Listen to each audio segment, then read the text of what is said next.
Benvenuti ragazzi, iniziamo un nuovo ciclo di argomenti. La rivoluzione industriale, la prima rivoluzione industriale, quella del Settecento, fine Settecento, inizio Ottocento.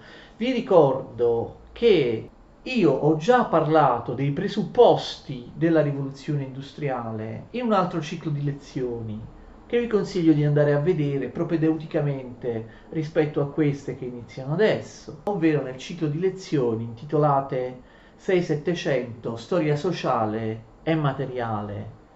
Abbiamo visto la situazione sociale, economica in Europa prima e durante la rivoluzione industriale nelle varie parti d'Europa. Adesso invece, parlando di rivoluzione industriale propriamente detta nel Settecento, almeno all'inizio parliamo dell'Inghilterra e soltanto dell'Inghilterra, perché ci sono alcune cose importanti da sapere. Primo, la rivoluzione industriale nel Settecento avviene in un solo paese, l'Inghilterra. Non avviene in più paesi d'Europa contemporaneamente. C'è un paese d'Europa che è nettamente superiore agli altri da molti punti di vista, da un punto di vista sociale, da un punto di vista politico, da un punto di vista economico. Questo l'abbiamo già spiegato in lezioni precedenti. L'Inghilterra da una parte, tutto il resto dell'Europa dall'altra. Sono proprio due impostazioni differenti nel Settecento. Quindi la rivoluzione industriale avviene pienamente alla fine del Settecento, all'inizio dell'Ottocento, solamente in Inghilterra, che allora si chiamava già Gran Bretagna, d'accordo? Ma possiamo dire che avviene solo in Inghilterra perché l'altra parte della Gran Bretagna, cioè la Scozia, non viene quasi per niente interessata dalla rivoluzione industriale. Quindi rivoluzione industriale nel Settecento, all'inizio dell'Ottocento solo in Gran Bretagna. Gli altri paesi si industrializzeranno dopo, con alcune decine di anni di ritardo, quelli comunque più precoci, mentre altri paesi d'Europa si industrializzeranno molto tempo dopo l'Inghilterra. Secondo, è vero che molti storici dicono che prima del 1760 non si può parlare propriamente di industrializzazione, ma in realtà molti altri non sono d'accordo. Io sono invece appunto concorde con questi ultimi. L'industrializzazione va visto come un processo lento, continuo, progressivo, che si sviluppa dal basso. In Inghilterra è così, si sviluppa dal basso in base agli investimenti e agli interessi produttivi, agli interessi individualistici dei singoli imprenditori, un processo di cui addirittura il governo inglese o la società inglese neppure si accorgono, un processo lungo, lento, progressivo, che inizia dall'agricoltura. Infatti oggi vedremo in breve, sinteticamente, le cose più importanti della rivoluzione agricola. Inizia dall'agricoltura e poi investe altri settori produttivi. Altra cosa fondamentale, quando si parla di industrializzazione, rivoluzione industriale, si pensa sempre delle macchine, alla meccanizzazione, specie alle macchine mosse dalla macchina a vapore. Le macchine e la macchina a vapore arriveranno soltanto alla fine della rivoluzione industriale, alla fine del Settecento, all'inizio dell'Ottocento. La rivoluzione industriale si verifica senza le macchine e prima delle macchine. La meccanizzazione, la macchina a vapore sono fattori soltanto dell'ultima fase della rivoluzione industriale. Questo è molto importante. Il processo di rivoluzione industriale, che cosa vuol dire rivoluzione industriale? È una trasformazione totale della struttura economica.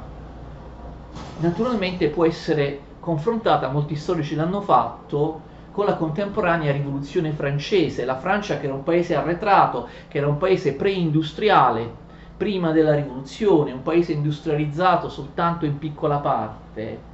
Cosa fa la Francia con la rivoluzione francese in fondo?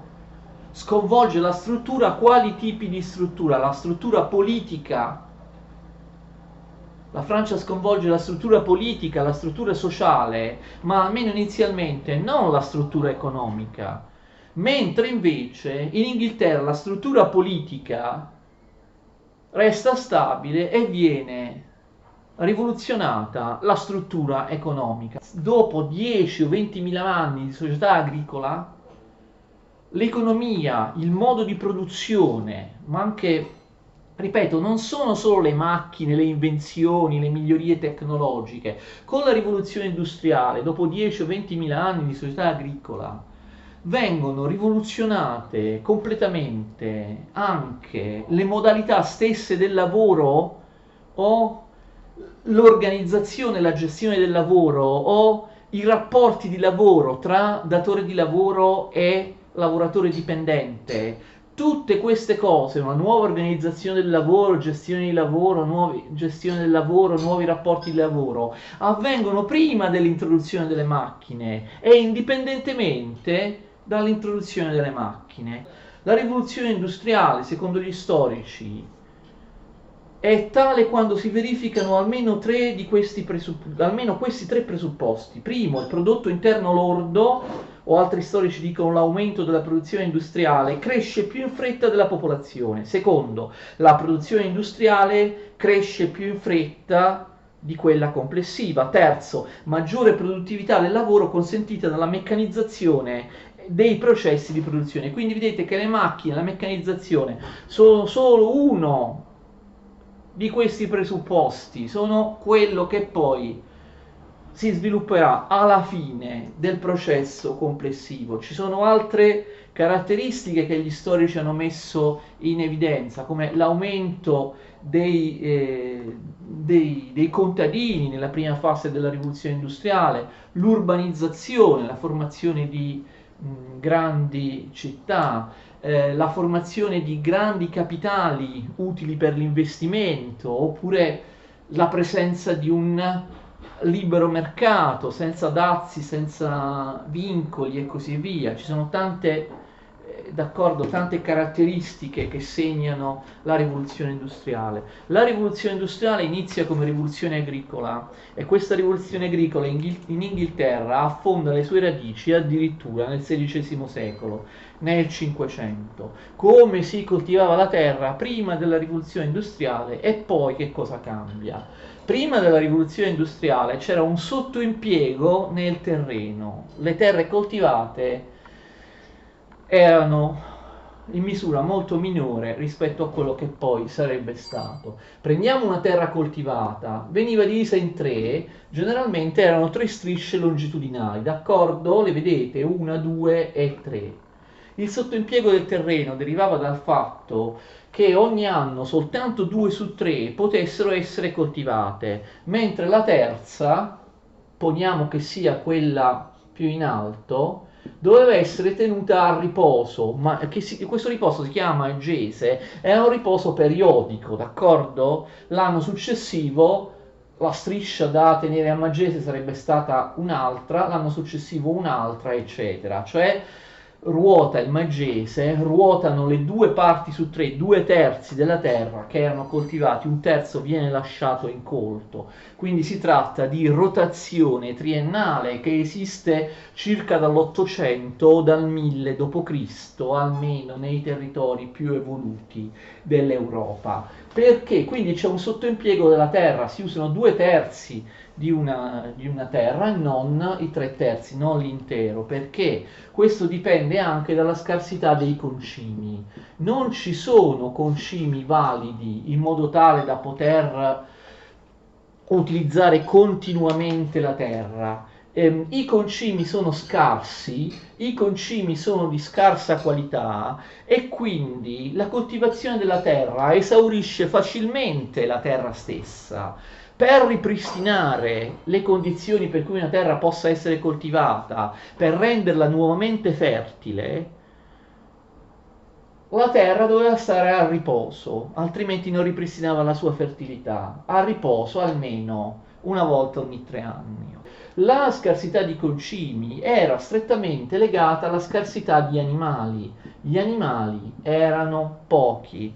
Gli animali pascolavano allo stato brado, erano pochi, non riuscivano ad aumentare, anche perché pascolavano su che cosa? Su prati naturali, che non erano particolarmente nutrienti. Il concime era scarso perché gli animali erano pochi, quindi essendo pochi davano un concime scarso, perché il concime non è costituito da altro se non dagli escrementi degli animali. Quindi gli animali erano pochi, non si riproducevano, non si moltiplicavano molto, anche perché mangiavano, pascolavano su prati naturali di scarsa qualità, quindi non aumentava il numero degli animali, non aumentava la quantità del concime, non aumentava la qualità del concime. Oltre alle terre come queste che abbiamo viste, come questa che abbiamo visto nell'esempio coltivata con la rotazione triennale, vi erano anche altre terre, poniamo delle terre vicine a quella che abbiamo usato come esempio, vi erano altre terre che erano totalmente incolte, proprio perché servivano al pascolo, perché gli animali dovevano per forza pascolare allo stato brado, in maniera primitiva, altrimenti anche quei pochi che c'erano sarebbero morti. Quindi attenzione, non solo le terre vengono sottoimpiegate perché c'è il Magese, c'è la rotazione triennale, ci sono anche altre terre che non vengono impiegate perché vi era bisogno di moltissima terra comune, il sistema delle terre comuni, lasciate incolte. Le terre comuni lasciate incolte servivano appunto per il pascolo allo stato brado, quindi c'è uno spreco sicuramente di terreno, terre comuni, terre che anche essendo proprietà privata potevano essere accessibili da tutti, tutti potevano portare a pascolare i loro animali anche nelle terre di qualcun altro, altrimenti non ci sarebbe stato abbastanza superficie per il pascolo. Il pascolo avveniva anche sul Magese, d'accordo? La parte lasciata a Magese era utilizzata come terra comune, tutti portavano i propri animali al pascolo, anche quelli che venivano da una proprietà diversa, da un posto diverso rispetto al proprietario di questa terra. E inoltre il pascolo aveva bisogno di tante altre terre, l'abbiamo visto, completamente incolte. Questo sistema si chiama open field, o il sistema a campi aperti. Era il tipico sistema feudale, vigente anche in età moderna, e che continuerà a esistere nel Settecento in paesi come la Francia, non pensiamo, non parliamo poi ancora peggio dell'Italia o della Spagna, paesi che non si industrializzeranno nel Settecento, come vi ho detto, lì resterà l'open field, come abbiamo detto in una lezione precedente, mentre invece in Inghilterra cambieranno le cose. Quindi villaggi a campi aperti, open field, campo aperto, c'è un pascolo comune da parte di tanti proprietari, tanti allevatori, sulla porzione destinata al riposo, il Magese, ma anche su terre totalmente incolte. I contadini anche potevano muoversi liberamente, anche per prendere acqua, legna, per usare il mulino, il frantoio, eccetera. Vi ricordate? È il sistema feudale delle terre comuni. Magari un contadino pagava una servitù feudale, no? Un diritto di banno per usare l'acqua o le strade del signore. Ora, che cosa succede nel Settecento in Inghilterra? È soltanto nel Settecento in Inghilterra, che è già rivoluzione industriale. Prima di tutto c'è un'evoluzione agronomica, l'abbiamo già detto in una lezione precedente. Non è che tutto inizia con l'arrivo delle macchine, la macchina a vapore. La rivoluzione industriale nelle campagne, la rivoluzione agricola, nasce da innovazioni di tipo agronomico. Vengono sperimentate nuove sementi, vengono selezionate sementi migliori, si stabilisce, si prova quali sementi, quali piante debbano essere coltivate in un certo periodo dell'anno, quali in un altro periodo dell'anno, eccetera. Ci sono grandi agronomi che rendono proprio l'agricoltura una scienza, un personaggio come Jethro Tull scrisse dei libri molto importanti appunto sulle nuove sementi, sulle nuove piante, tutte cose che aiutano ovviamente ad aumentare i rendimenti della terra e quindi a coltivare più terra e a volte anche a far scomparire il maggese. Da questo punto di vista è fondamentale l'introduzione di prati artificiali al posto dei prati naturali. Questi prati artificiali sono, attenzione, coltivati non con appunto col prato che cresce spontaneamente, ma con delle piante particolari, le piante foraggere, soprattutto tre: erba medica, trifoglio e rapa.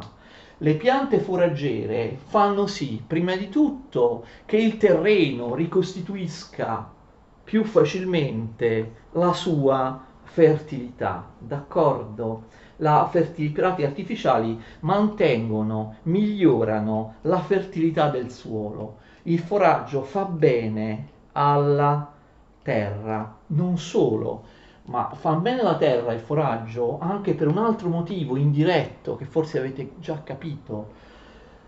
Gli animali pascolano a foraggio,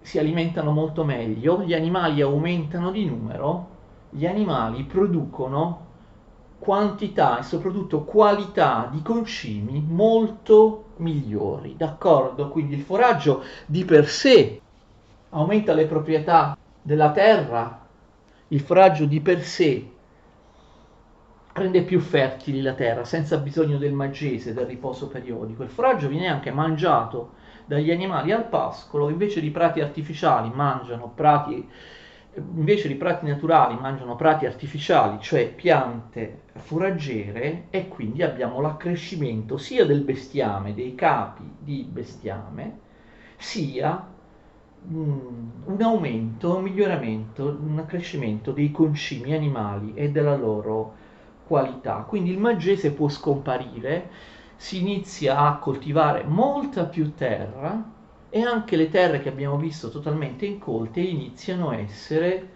coltivate. Non abbiamo più quella che in tutto il Medioevo, nella prima età moderna, era la concorrenza tra allevamento e agricoltura. Non possono aumentare insieme, non potevano aumentare insieme questi due parametri. Se io aumento le terre coltivate, devo poi ridurre le terre del pascolo allo stato brado, si riducono gli animali. Se io invece aumentavo le terre destinate al pascolo allo stato brado, le terre per il pascolo, diminuivano le terre da coltivare. Questo non succede più, d'accordo? Abbiamo il primo di tanti processi di interdipendenza della rivoluzione industriale. Aumentano le terre coltivate, questo non fa sì come prima che diminuisca il bestiame, al contrario, più terre coltivate significa più bestiame e a sua volta più bestiame significa più terre coltivate. Vedete, in un circolo non vizioso ma virtuoso, come un cane che si muove la coda. Processo di interdipendenza significa che l'evento X, il parametro X, per esempio l'aumento delle terre coltivate, genera l'aumento del parametro y, c'è più bestiame, ma è vero anche l'inverso. L'aumento di bestiame, l'aumento di y, causa l'aumento di x, senza che vi sia un inizio, capite, all'interno del circolo. X fa aumentare y, l'aumento di y fa aumentare x, sono vere entrambe le cose. Questo, capite, questo circolo virtuoso si chiama processo di interdipendenza. Questo è il primo, ma vedremo che nella rivoluzione industriale vi sono diversi processi di interdipendenza. Più terre coltivate vuol dire più foraggio, perché le terre adesso in parte sono coltivate a foraggio, d'accordo? Più foraggio significa migliore alimentazione e quindi più bestiame.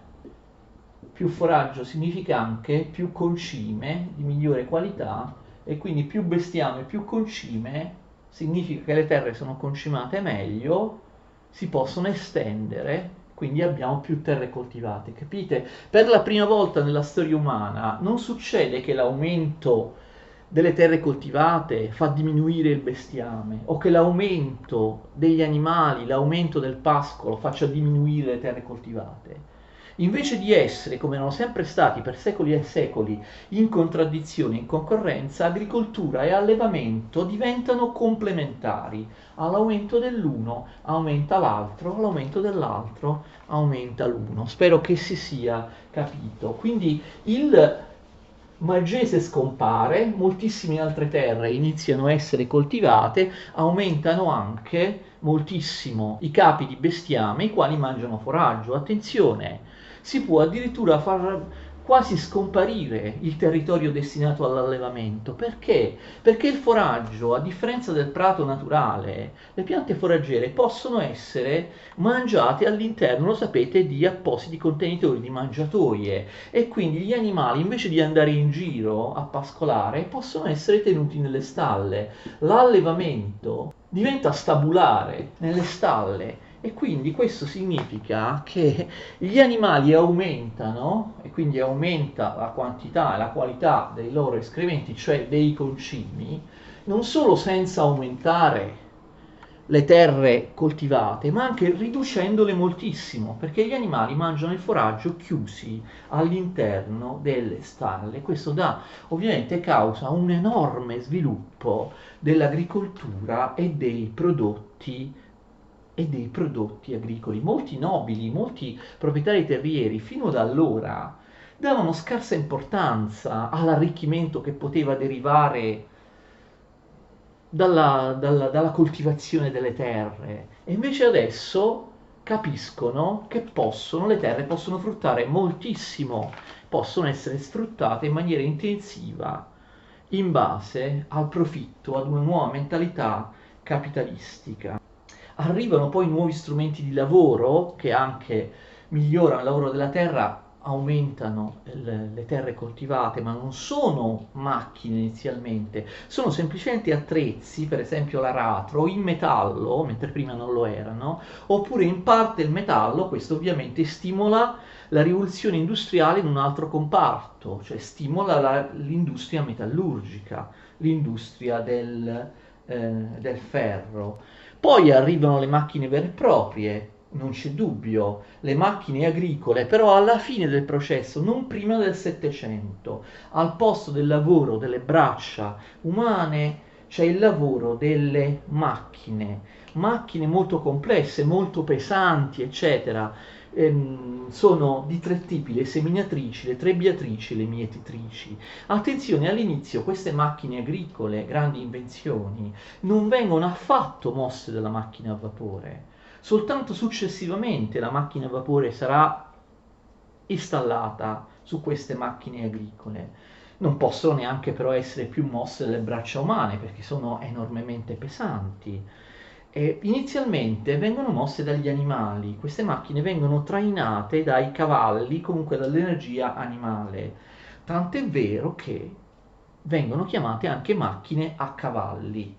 Successivamente poi si muovono da sole, diciamo così, o comunque si muovono grazie alla macchina a vapore, che vedremo in seguito. Quindi abbiamo un immenso aumento dei rendimenti agricoli già nel 500. Attenzione, si costituiscono nell'agricoltura grandi capitali, grandi ricchezze, che poi potranno essere investite nell'industria. Quindi l'agricoltura nella rivoluzione industriale è preliminare, è fondamentale, perché senza i capitali guadagnati nell'agricoltura non ci sarebbe poi potuta essere la manovra dell'investimento di questi capitali nelle industrie.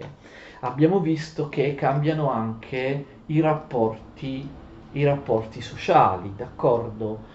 Prima, nel sistema dell'open field, il lavoro era un lavoro fatto da proprietari e da affittuari. C'era un contadino, una famiglia dei contadini che ottenevano in affitto una terra, un pezzo di terra. A volte l'affitto era anche a vita, era anche ereditario, capite? Questi contadini quindi avevano la loro casa nella terra affittata, quasi si scordavano che era affittata, d'accordo? Era la loro terra, quella che loro coltivavano come volevano, quando volevano, in maniera molto più libera, ricordate, potendo andare di qua e di là, perché i campi erano aperti. Adesso i proprietari di terrieri inglesi si accorgono che possono fare molti soldi con l'agricoltura e con il bestiame, e quindi l'organizzazione del lavoro e l'azienda agricola cambiano di segno.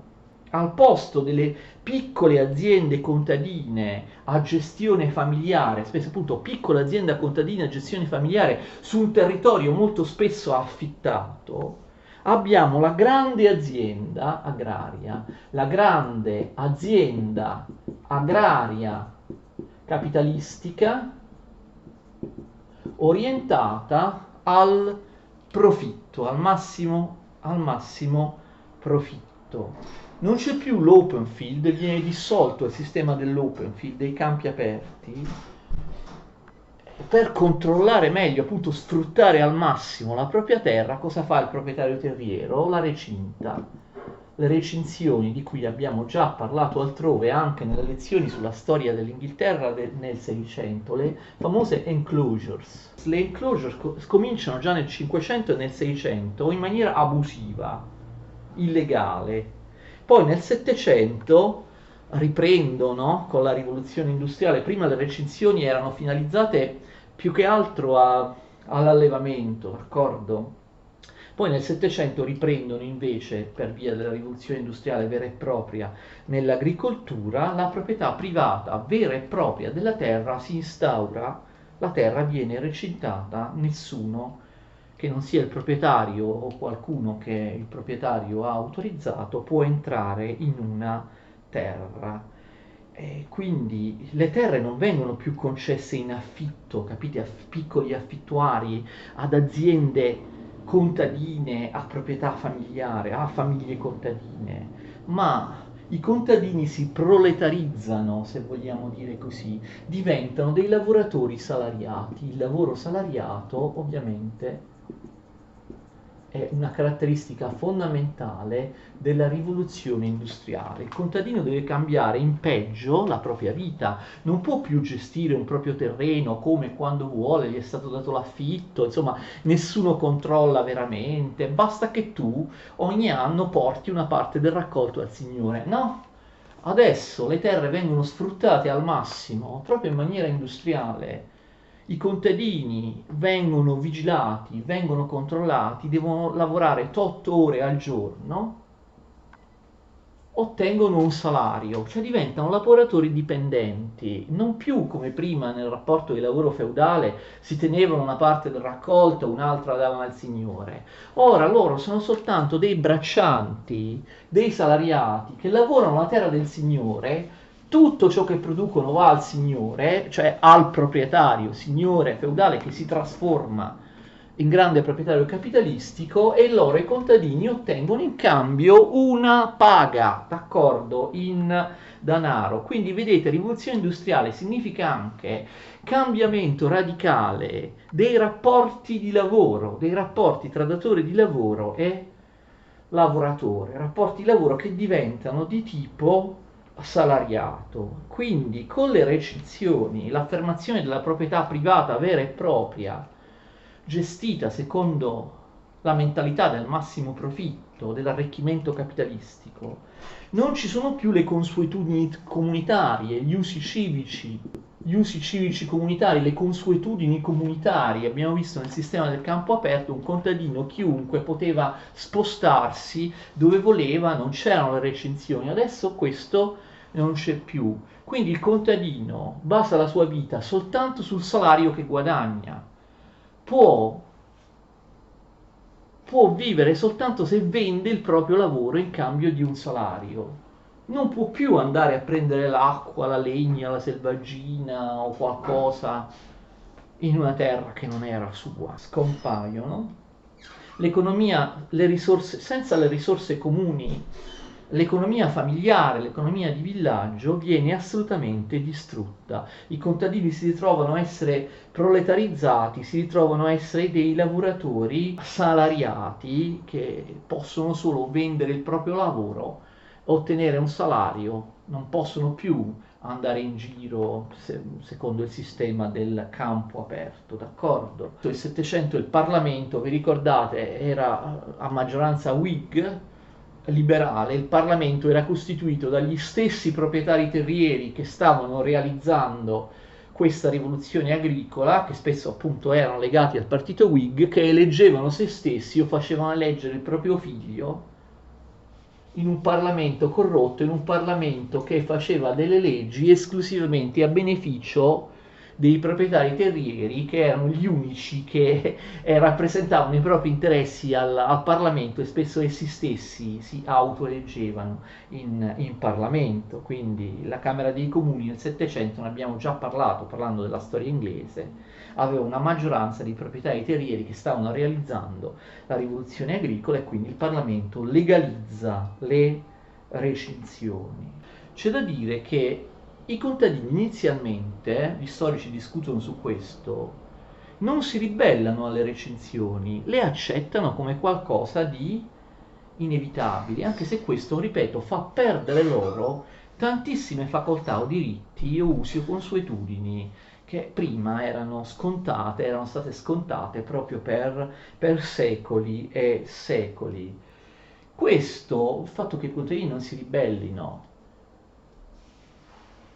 dipende forse dal fatto che inizialmente tutti i contadini trovavano lavoro e le terre, no, davano un profitto enorme rispetto al passato. Tutti i contadini lavoravano come salariati senza alcun problema, avevano una buona paga, però dopo una prima fase non fu più così, si formarono vaste frange di contadini poveri. Anche queste vaste frange di contadini poveri che non riescono più a sopravvivere nelle campagne, inizialmente non si ribellano. Sapete perché? Perché la rivoluzione industriale sta avvenendo anche nelle città, o comunque sempre nelle campagne, ma sta avvenendo nelle industrie. Quindi questi contadini, che potrebbero morire di fame, non si ribellano perché, capite, facilmente trovano posto nell'industria. Quindi moltissimi contadini diventano manodopera industriale, abbandonano il loro lavoro di contadini, diventano manodopera industriale, diventano operai, diventano proletariato industriale, e capite, i contadini non vengono deportati dalle campagne alle industrie, ci vanno spontaneamente, perché almeno all'inizio trovano che l'industria sia comunque un miglioramento. Voi dite, ma come, il lavoro dell'operaio è durissimo? Sì, lo vedremo, è durissimo, ma bisogna anche considerare da dove viene l'operaio. Il lavoro nelle campagne spesso era ancora più duro. Parleremo comunque delle condizioni dei lavoratori, dei proletari durante la rivoluzione industriale in una delle prossime lezioni. Parleremo anche delle condizioni, d'accordo, dei lavoratori. Per adesso finiamo qui, vi aspetto la prossima volta. Parliamo di un secondo lato della rivoluzione industriale che avviene contemporaneamente, ma spesso successivamente alla rivoluzione industriale nelle campagne, alla rivoluzione agricola, che è ovviamente la rivoluzione nelle manifatture, in quelle industrie che si chiamano manifatture. Alla prossima, arrivederci.